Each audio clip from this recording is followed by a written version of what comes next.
friends, and welcome to the School Librarian Learning Network podcast. I'm Steve Tatro, also known as Dr. T Loves Books, and I love talking about all things related to school libraries. This week's episode is a little different.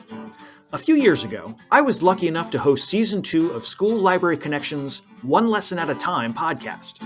I had a great time doing those episodes, where I got to speak with amazing guests sharing wonderful lessons. If you've heard One Lesson at a Time, the format of the usual SLLN episode probably sounds pretty familiar. Heck, some of the guests and their lessons probably sound familiar too. Since SLC is now open to the public, I thought y'all might enjoy hearing some One Lesson at a Time throwback episodes. What you're going to hear here is a rougher version of the episodes, as One Lesson at a Time had a paid support staff making things sound remarkable.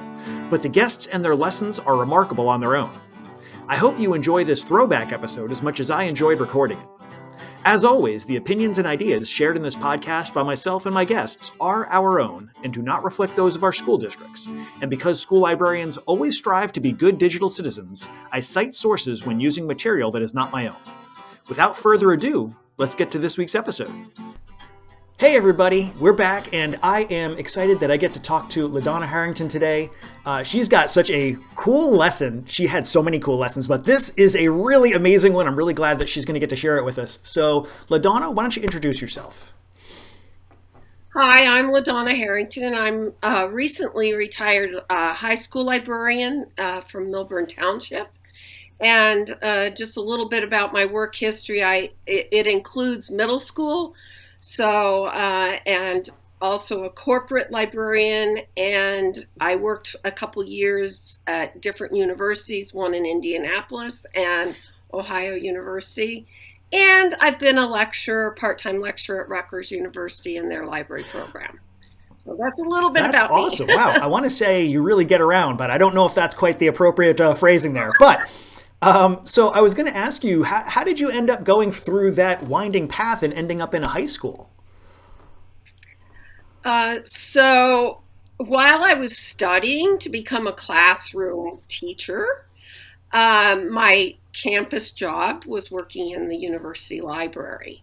And I just fell in love with that kind of work. And as my path found me, I lived in different states, and that was a time before the national board certification, so I'd have to start the certification process all over again for the classroom teaching position. So I, at that point, said, you know what, I really like libraries, and I think that's what I want to do. So fast forward, here I am with my master's from Rutgers University. That's where I got my degree. It's a small world. Yay! Yay! So why don't you tell us a little bit about this lesson in terms of how did this come about? What was the sort of the origin story of this lesson? Okay, so this lesson actually began as an inspiration by my one of my colleagues at school, at the high school. Her name is Jenny, and she is the AP psychology teacher. So this is high-level students that you have to prepare them, basically the classes to prepare them to take the AP test. That's the reality. So we had these high-level students. Jenny is a mom of 2 young children. And in her activities of picking up kids after school and running them to their different locations and stuff, they listen to this wonderful podcast called Smash Boom Best. And it's a debating podcast where they mash up funny, funky, different venues together. So, for instance, you might have pickles versus honey. And that's the debate topics. And they use a lot of personification. There's lightning rounds and several different rounds that people get to vote. The audience members get to go to their website and vote. So Jenny was preparing her AP students for their test, and they were getting to a unit on neurons and endorphins. And she thought, I bet LaDawna would be really interested in helping me figure out how we can do this Smash Boom Best kind of podcast environment with these students to learn these topics. So that's really the inspiration. Anybody who wants to try this lesson should certainly go to Smash Boom Best podcast, listen to it. You'll get a lot of inspiration because it's very fun. A lot of, like I said, personification goes into it. So you make your topic a person, but you have to learn about your topic to be able to do that. Right. So that's the inspiration. I love that. I mean, I listen to a lot of podcasts and I had not heard of that one before, but I definitely have to get that one in my list because it sounds awesome. Yeah. It's really fun. It's a very fun podcast. I would also mention with the podcast that if you go to their website, they have an educators tab on it, so you can take advantage of that environment too for educators, because they talk about how to set up debates. There's a whole curriculum for like 3 to 5th grade, 3rd to 5th grade. So, anyone who is interested should take a look at that and also listen to the podcast, because that's where you really start getting the idea and the flavor of how this lesson goes. I love it. And I have to say that having that relationship with a teacher, that they are thinking, wow, my school librarian can help me with this, that really speaks to the culture that you help to build in that school. That's really outstanding.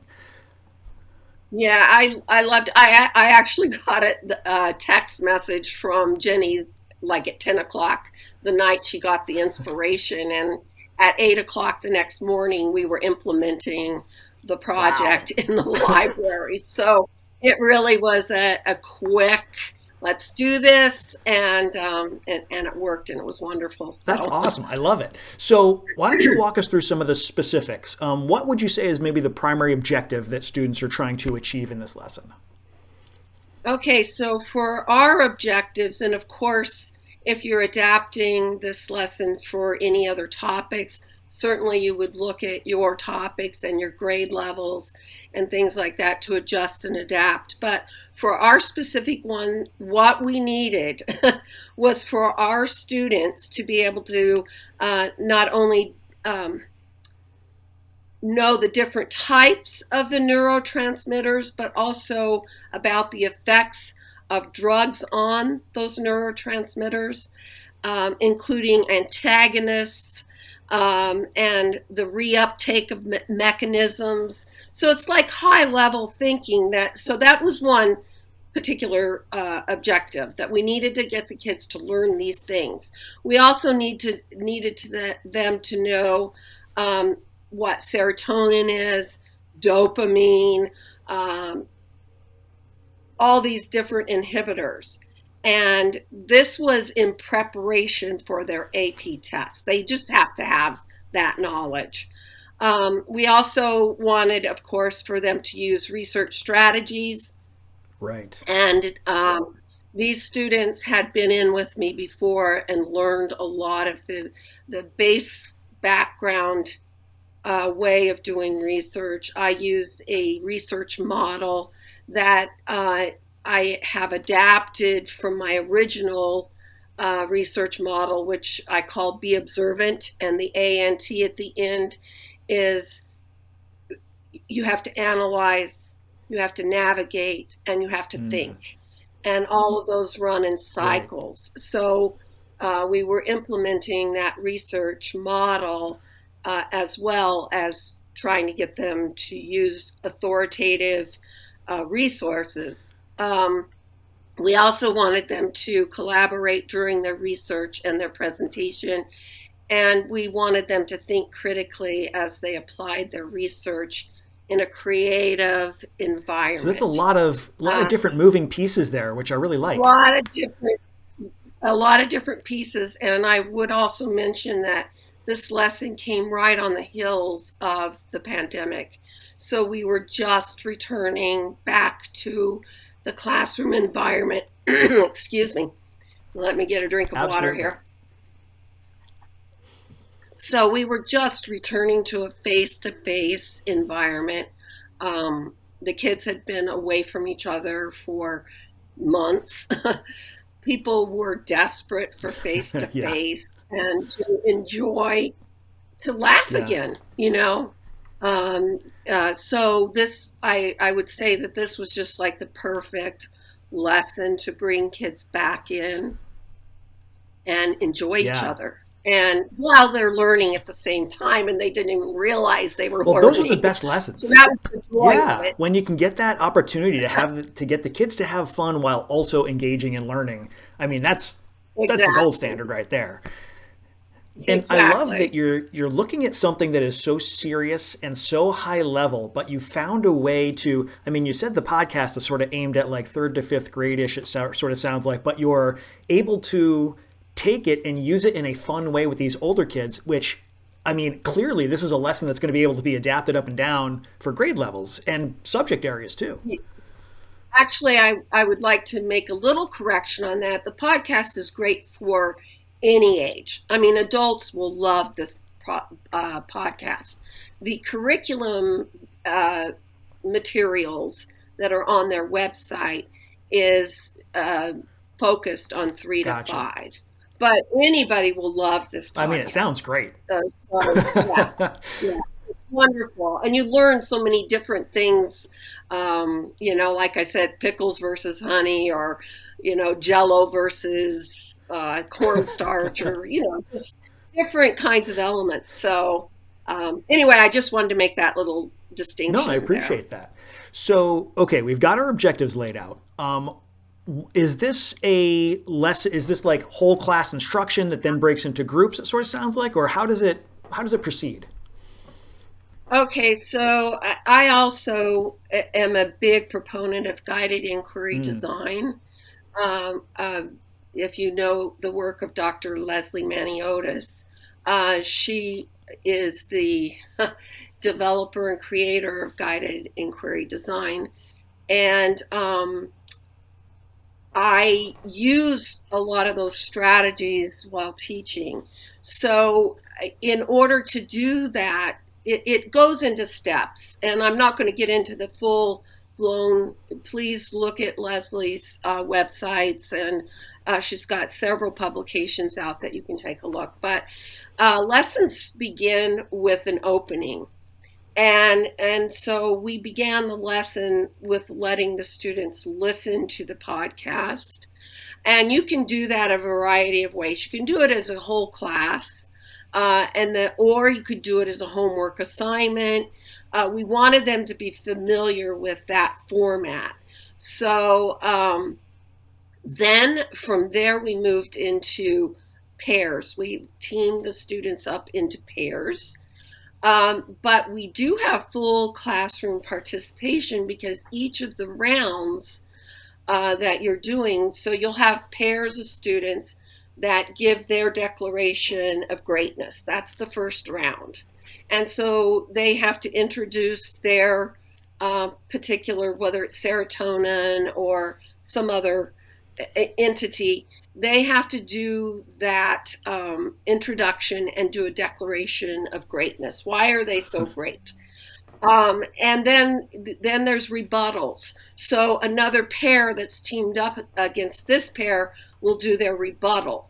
And then you have the full class voting on who they think won that round. nice.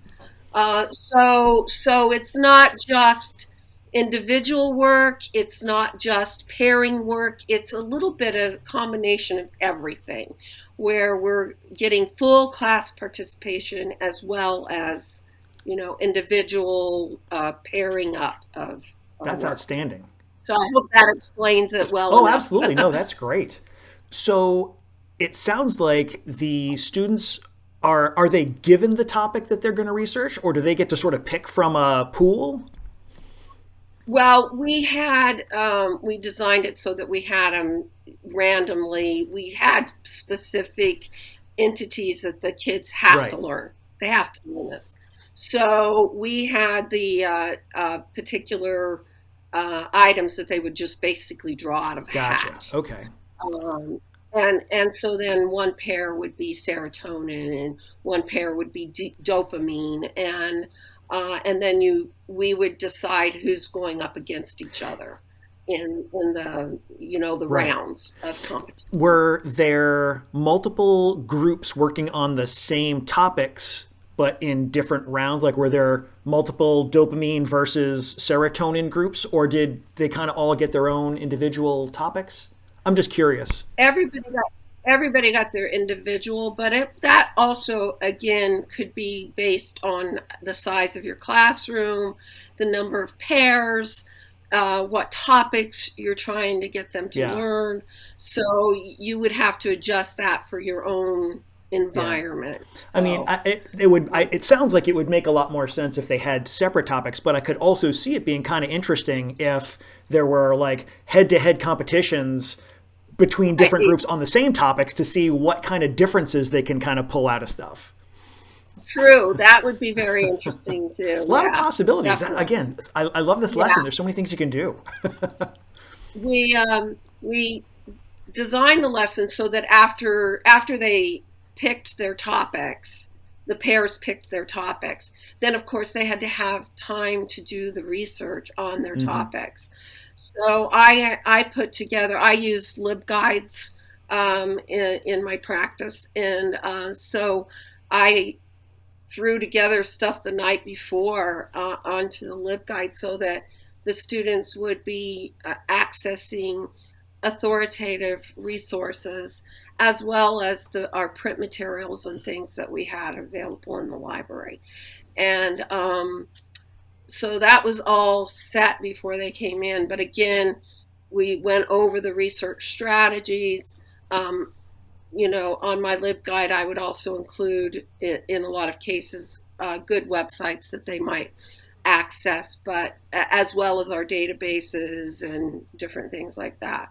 We have, I mean, the district I worked in had a nice um, support for the library. I had great support. So I had a lot of really good top level research materials that the students could That's great. use, which is important when you're doing these kind of very high level research Oh, projects. absolutely. So what we discovered, the kids were so excited about this particular format that they were conniving to meet each other during the school day in different locations and stuff to work on their topics, and they were meeting after school as pairs, and get uh, egging each other on, because we also told them don't tell what you're researching Right. either. We don't want your opponent to get any savvy on Right. you, Right. right? So but they would egg each other like, we're gonna beat you guys, and you just wait, we're working together tonight. I So mean, it was a lot of fun. A lot of excitement was generated from this yeah. I mean, lesson. how often do you have students conniving to get more schoolwork done? You know, that's the hallmark of a great lesson right there. So they Yeah. get their topics, they do some research. Once they've had that time together, I'm assuming then they're going to go into the structured debate format. Yes. Yes. And again, we used the same voting strategies that's on the website, on Smash Boom Best website. So they have the voting, because they have it in their podcasting environment. They have the audience members coming to vote on whatever topics they're doing in their podcast. So we use the same kind of voting strategy. We also, uh, I became the judge for the end, because you can really seriously have a tie, and there has to be a Mm-hmm. tiebreaker. And Jenny thought it would be better if I was the judge as opposed to her as the classroom Right. teacher, so that I could be a little more less favorable to, like, kids couldn't think that I was favoring one over Right. the other. So But that would be another way to draw in another teacher too. So with this lesson, if you could pull in your custodian, pull in whoever That's a is great idea. I love yeah. that. So yeah, get more involvement. Yeah, definitely. So, as the lesson is going along, do you find yourself providing them with much guidance in terms of research strategies? Like, because you said you'd kind of already gone over them and you kind of gave them a refresher. As they're researching, do they get more pointers if they need them, or is it pretty much you've got what you need? Well, they were very excited. We spent 2 days in the library doing the research Gotcha. stuff. So they had plenty of time to, tap into the resources and ask questions if they were struggling with ideas. But, once they're learning their topic, they begin creating whatever format they want to present their rounds of information. So, because the debate rounds, there's 3 debate rounds. There's the Declaration of Independence, or that's not Declaration of Independence, Declaration of Greatness. That's round one, and then round two is a micro round, and round three is the final six. So, in 6 words, they have to sum up why they should be the Huh. best. Those 6 words is the final. And each of the rounds, we give them a certain allotted amount of Hmm. time. I can't remember exactly what Yeah. it was, but we gave them a certain amount of time that they could do their declaration of greatness. And then team two would give their declaration of greatness. And you have a rebuttal in between those. So after one declaration of greatness, the pairing does their rebuttal. And then team two does their declaration of greatness, and then there's time for a rebuttal. And all of this is timed, otherwise, you Oh, just go yeah. No, crazy, I'm sure. go forever. But the kids were, after listening to the podcast, they knew that, oh, we have to do something creative. So they were writing poetry. They were turning their um, writing Wow. songs. And they didn't know what their micro round. The micro round is where we, the teachers, would give them, like, if your serotonin was going on a blind date, what would that look like? And so they would have to come up with that. And they only had a few minutes to actually put that together, and then we're ready for the debate. It wasn't like an overnight thing. It wasn't, you have to come up with how this blind date would happen in like And five what a great minutes. way to kind of do that on the fly assessment of how well do you really know this stuff. Exactly. And because there was such engagement by the whole class, we got reflections from the students post lesson, and we also got reflections from the students after they took their AP test. Nice. And I mean, the students were saying at the end of their AP test, I never really even had to study for those topics because I just knew. I knew that, so and so was on a blind date with, and this is what it did. So it was really a great way to engage students in a real learning environment that they really They were really, didn't realize they were yeah, learning, I they were guess. so They invested. were just having a lot of Yeah, I fun. love that. And I also love the fact that they can kind of present their information in whatever format. I mean, that could really lend to maybe there are students who don't like to speak in front of a group, but they've got options that now they can figure out a different way to bring that information forward. Oh, and they did. I mean, one student created a T-shirt that they came in wearing as they did their rebuttals or as they did their declaration. We had people doing some art kind of things. I mean, it was just really, we saw everything, and that's another thing about guided inquiry design, is allowing students the creativity to do their own type of presentation, as opposed to defining, oh, you're going to do a report or you're going to do an essay at the end of this particular thing. No, you open it up and let the students decide how they're going to present their learning. Yeah. So it really again, it's great. good instruction when you're able to do that, giving the kids that ownership and that agency. Yeah. That's outstanding. So it sounds like in terms of resources, you did some careful curation, and it sounds like you already had some pretty good access to resources within the library system, which is great. So you were able to kind of cherry pick out, here's the things that students can go looking for. But I could also see this being maybe an open web sort of search if you wanted to reinforce those skills, if you were so inclined to go in that direction.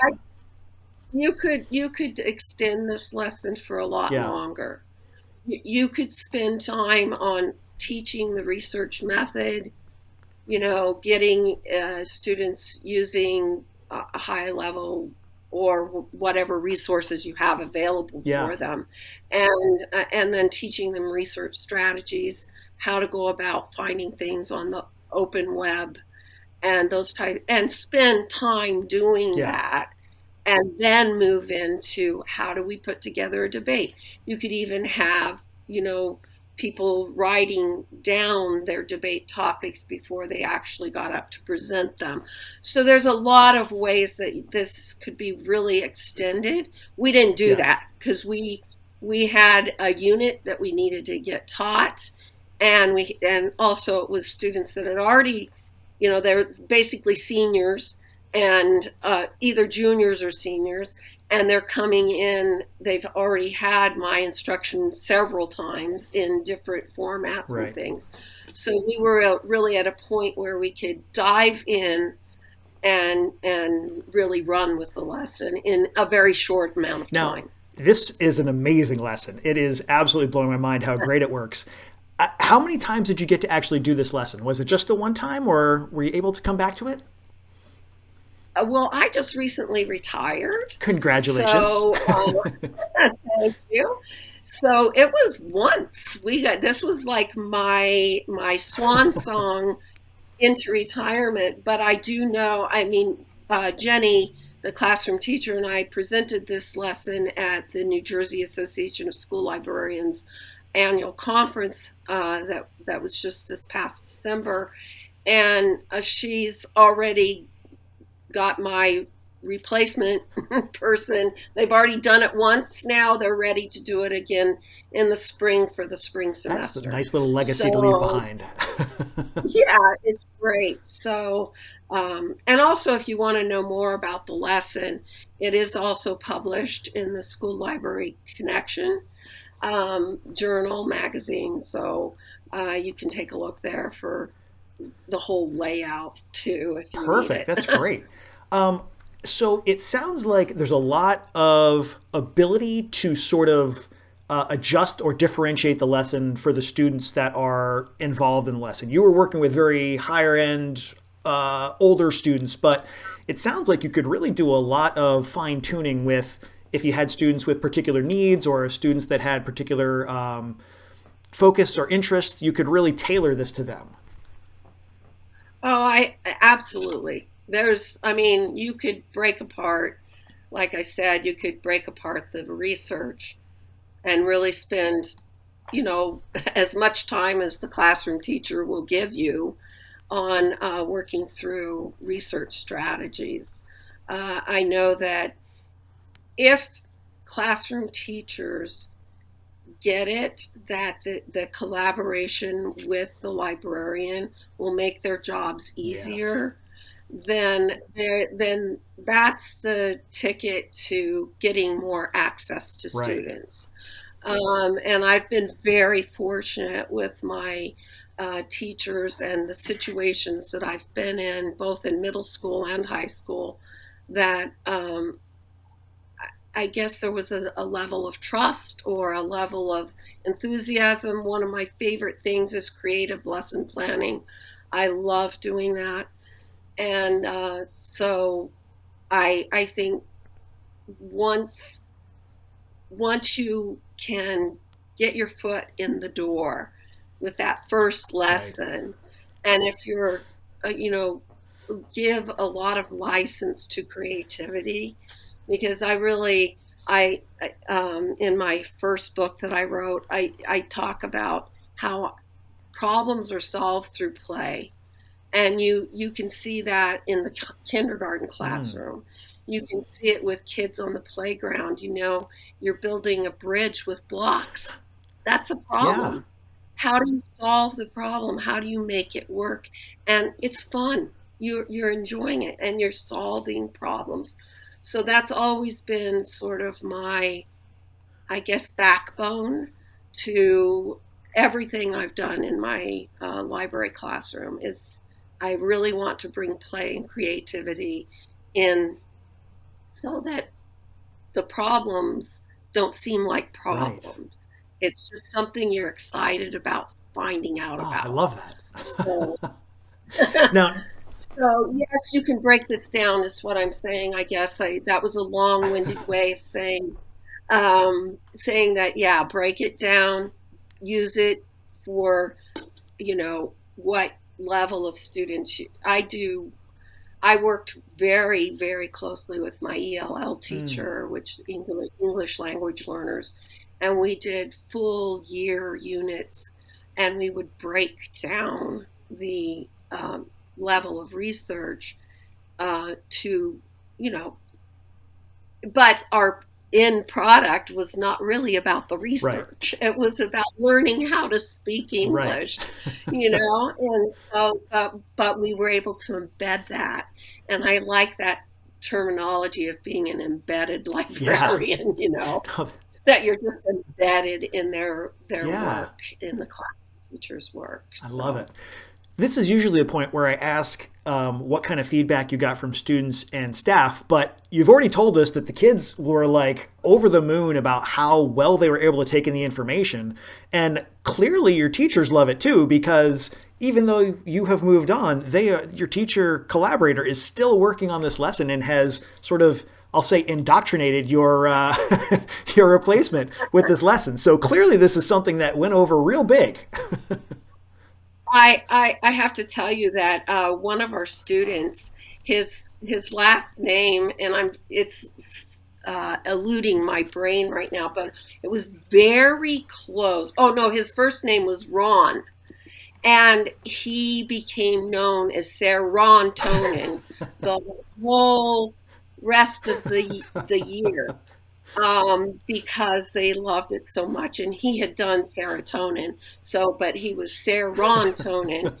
But I could give you right from the students. So this is students' voice about the lesson. It said, Jack and I had a ton of fun making the presentation, especially the freedom to present our neurotransmitters, but with jokes and other creative elements, like a song or a custom designed shirt added in. It definitely helped me remember serotonin on the test in class and on the AP exam, as well as other neurotransmitters that were presented. And he goes on to tell which ones and stuff. He said it definitely helped us connect with our classmates, creating the atmosphere we have in class nowadays. So, I mean, that to me, it almost brought tears to my eyes when we got that Yeah. reflection, because like I said at the beginning, we were just coming out of this pandemic, and to hear how the students had really connected with this lesson and how it made them feel so creative and Yeah. connected to their classmates and stuff, as well as to the Yeah. topics. So it was really I love that dynamic. the So lesson is not just building knowledge, but it's building community. That's powerful. That's yeah, really powerful. yeah, Wow. yeah. So, do you have any advice for folks who might want to do this lesson with their own students? Anything they should sort of have in mind or be thinking about? The first thing I would say, go listen to Smash Boom Best Yeah, it podcast. sounds great. Go listen to it. Just enjoy it. It's a very funny, uh, great way to learn about so many different topics. I mean, I listened to one the other day, and I don't I don't know if I should say it on the podcast, but the topics were sneezes versus farts.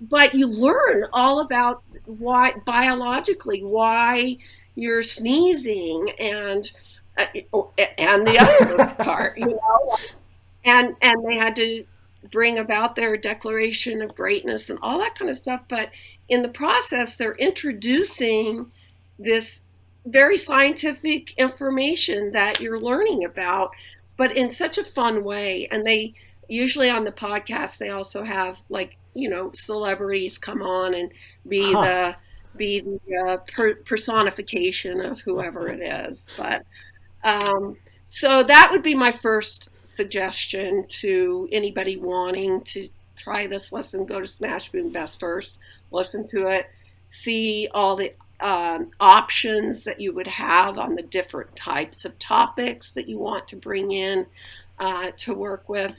And then, I guess determine what level, grade level, what kind of adaptations you might need to make for yourself. Like I said, ours, we only did like 2 days in the library doing the research and putting everything together. And then we did whatever amount of time it took to do the rounds. We allowed 2 days for the rounds, but we found that we didn't have quite enough time to get it done in 2 days. So, because the debates can take a bit of time too. And then you have, the raucous, right. Like, no, I think I should have won. No, you should, So there's all of that kind of silliness that goes on with it, but it's great. So those are the things that I would suggest, looking at how you can either slow it down. I think a lot of people might not be at the level my AP students were at.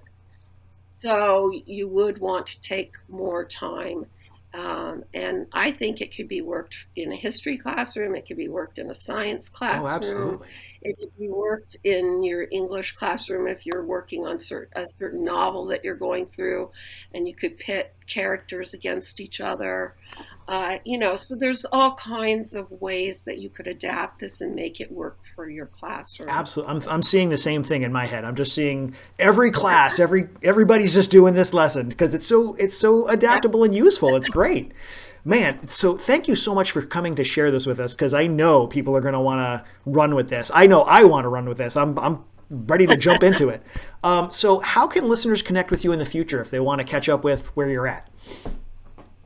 So my Twitter account is at LD Herring, LD for LaDawna, and then the first part of my last name, Harrington. So LD Herring is my Twitter, and my email, but please make sure you preface in the subject area, Smash Boom Best or lesson help or whatever, is LaDawna Harrington at gmail.com. So it's my full name and at gmail.com. That's very generous of you to offer that to everybody. I appreciate that. Thank you again so much for bringing this to us. I am so glad we got to have this conversation. Thank you. Thank you. Thank you for having me. My pleasure.